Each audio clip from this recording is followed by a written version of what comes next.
And we back. Look, again, happy Thanksgiving. All that.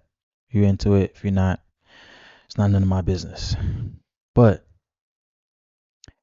got a post here by this content creator here. And the title is, hold on, title. Passport Bros and Passport Girls. The truth about international dating. I've dated abroad, dated in Germany, dated in Kenya. Think I could give some feedback on this. Sister. I'm going to other men, or I'm going to other countries to find masculine men. I am a passport sis. I married a Filipino 5 years ago. So, guys, I'm officially a passport girl. I am done with the broke 50-50. Here you go. First thing out your mouth, you call somebody broke because they don't want to pay all your bills. I don't think people be thinking about that. Your bills as a grown adult that you can't pay for, and you call somebody broke because they don't want to support you. So you're a bum. But let her finish. Men in America that want to go 50-50, that want you to cook, clean, and be a slave. I'm officially a passport girl. I'm going overseas now to find my masculine husband. He said they're going out. First of all, in Europe, I told y'all that women were paying for dates. So she's going to Europe and thinking that a man is just going to be paying for her and paying for her, and she's not going to pay for a date. She's in for a surprise. I guarantee it. And don't come here with that, oh, well, I'm here. My friend met somebody and he paid for everything. The minority does not rule out the majority. I'm telling you, I was there. I've heard stories of other women who were there and they wasn't trying to do it.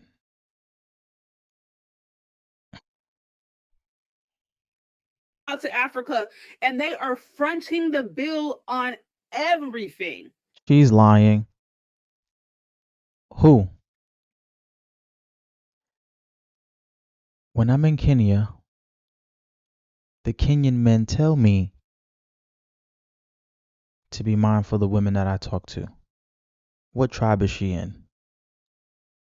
To let me know, hey, it's not good. No, stay away from this one. They shouldn't be asking you for this. They shouldn't be asking you for money.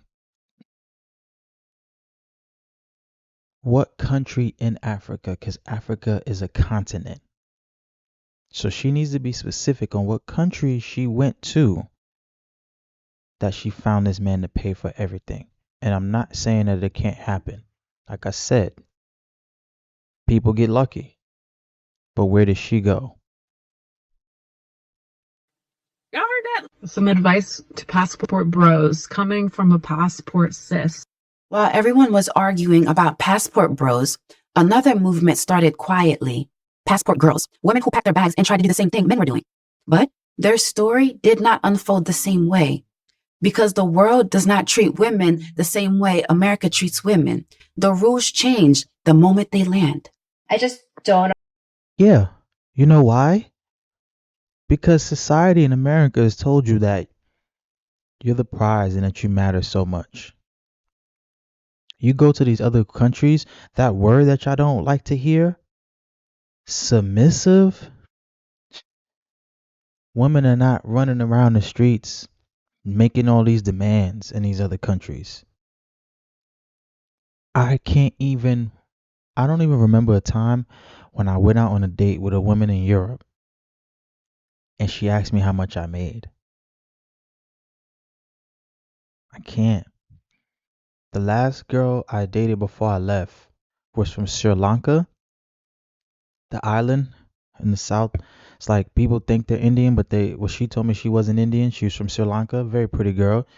And she was an anesthesiologist making bank. Sweet girl. And so I'm saying this to say, like, do you even know the culture of the country that you're running to? Do you know what the values are? And that goes for passport bros too. You jump into these countries, what are the cultures? What are the traditions, right? They keep painting this broad stroke, submissive and paying for, and soft and feminine, all this. So it's not always the case, right? There's good and bad people everywhere.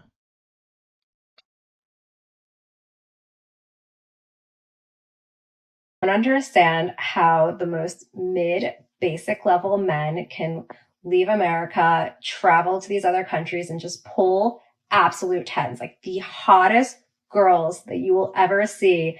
And these men, like men that we wouldn't even look twice at, are just pulling them and convincing them to date. You're mid yourself. That's one.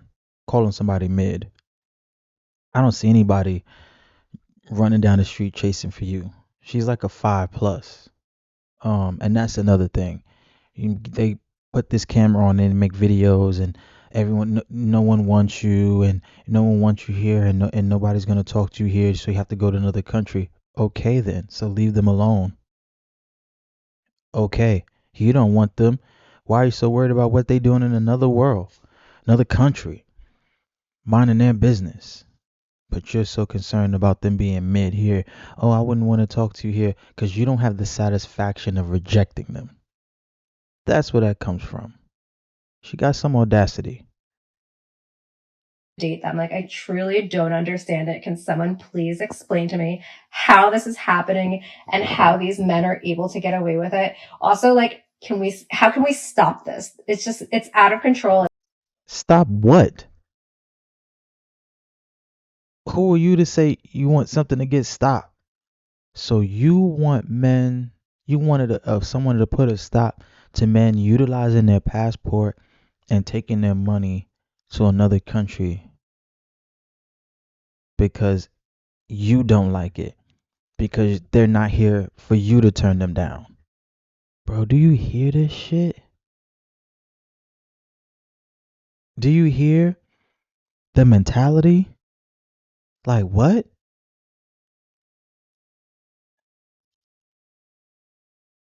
And it's getting to a point where it needs to be stopped. Are not one thing. They are not all heroes. They are not all victims. They're a mix of good stories, bad stories, and stories no one wants to talk about.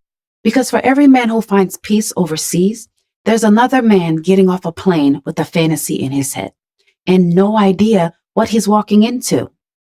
Some men go abroad and feel wanted for the first time in years. Women smile at them. Women talk to them. Women touch their arm without flinching. Women appreciate simple things, and that feeling is powerful. But some men go abroad and get humbled quick. They trust too quickly. They spend too much. They move like tourists, not partners. And they get used for their money, papers, food rights, and access to America. That's right. And it serves them right. Listen, if you don't got no game here, just because you go to another country, you're not going to develop this immaculate game and can talk out your mouth and have all this vernacular, and right? If you don't have it here, you're not going to have it over there. And stop thinking because you go to these other countries that these women aren't smart. So some of them, depending on what country you go to, you're probably just a lick. You'll come up. It is what it is. And you can't feel bad for those type of people because you're old enough and mature enough to be able to figure this out. Would you do any of that here in America? No. So why would you go overseas and do it? I'm just saying, as someone who's lived overseas and dated overseas. If you read the comments, you see it clear. Men saying they got skinned by a woman they met in Cartagena. Men saying they got robbed in Brazil. Men saying they married too fast in the Philippines. But you also see the good. Men saying they finally feel respected. Men saying they never felt this calm before. The movement has both sides. The men who leave because they want a real relationship, and the men who leave because they want a fantasy girlfriend. And the world treats those two types of men very differently. Women see the highlight clips, the beaches, the feminine energy, the cooking videos, the soft smiles, the dancing, the love. But what they don't see is a man in the comments saying his girlfriend emptied his bank account, or the man saying she got pregnant and disappeared, or the man saying that she had 3 other men the whole time. And the truth that scares women the most is not the fantasy. It is the fact that even with all the risk, men are still willing to leave.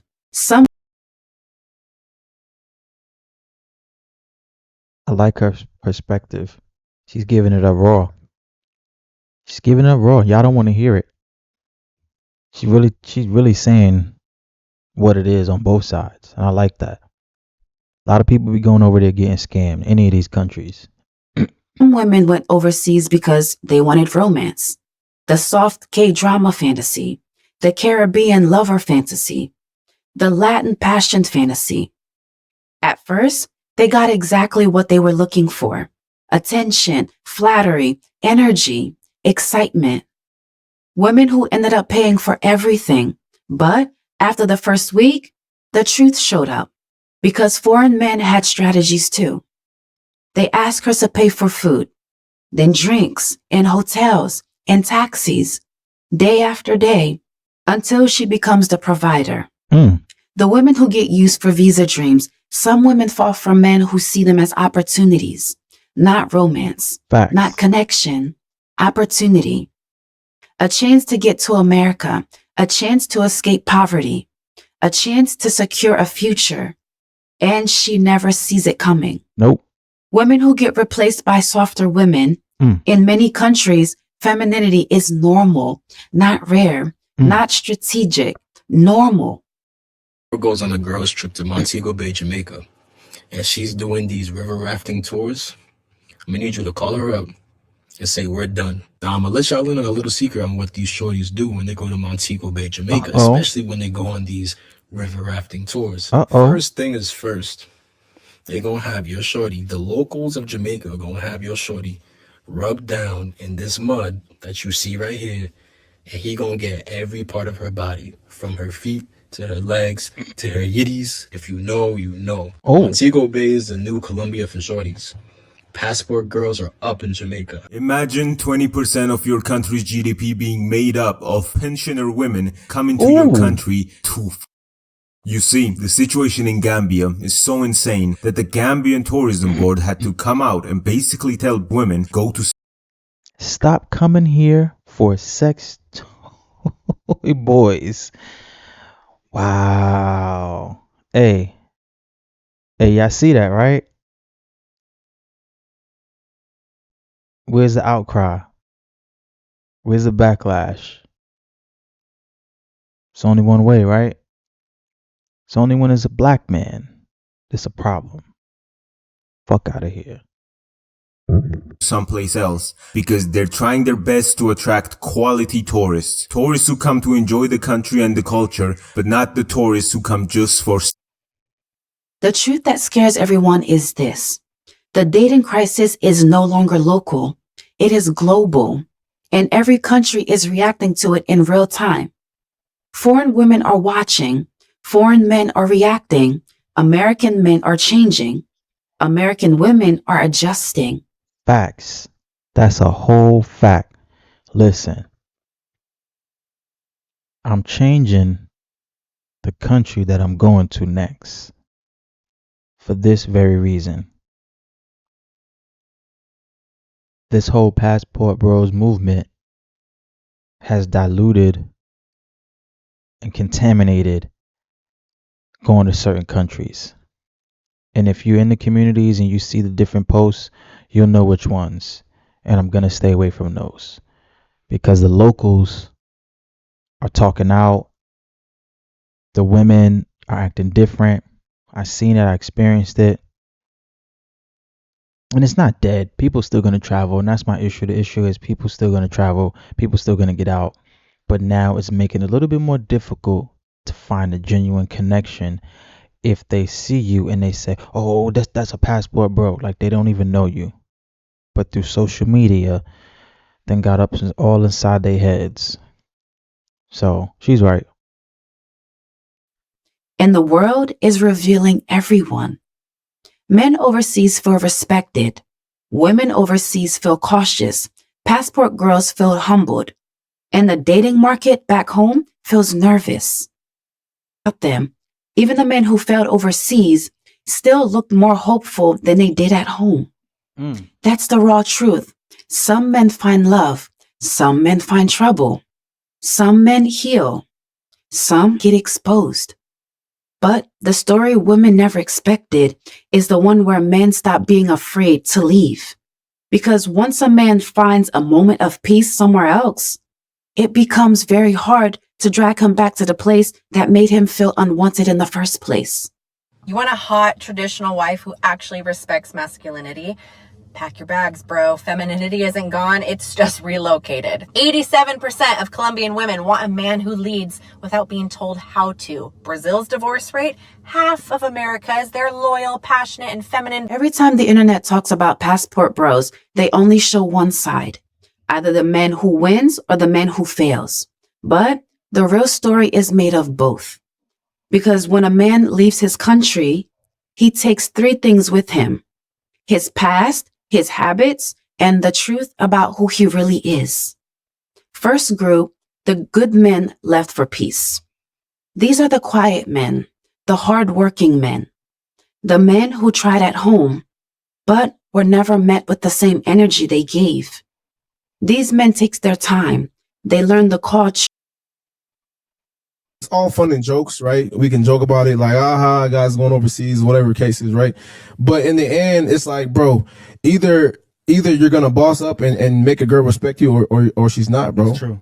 Balance women never expected. And this is where the story hits both sides. Because while men are getting humbled overseas, women at home are getting humbled too.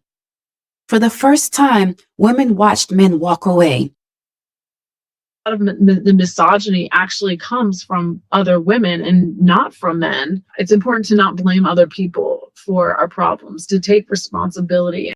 Men do go overseas to find love, but they only look overseas because love stopped working for them at home. Men. This was a good video. She gave a very well thought out perspective on both passport bros and passport girls. What I will say is, be mindful, be cautious, be smart, right? Be smart. You're going to another country. Make sure you understand the rules and the laws of the countries that you're going to travel to, whether you're just going to travel or whether you're actually going to look for somebody, right? I don't think there's wrong with any group, women or men, leaving to go find somebody. If that's what you generally want to do, it'll happen. But you can't take certain things with you. Can't take baggage with you, so to speak. Because it's not going to work like she said. You're going to take who you are, and who you are is eventually going to show. And at that point, it has nothing to do with the country. It has everything to do with you. Like, comment, subscribe.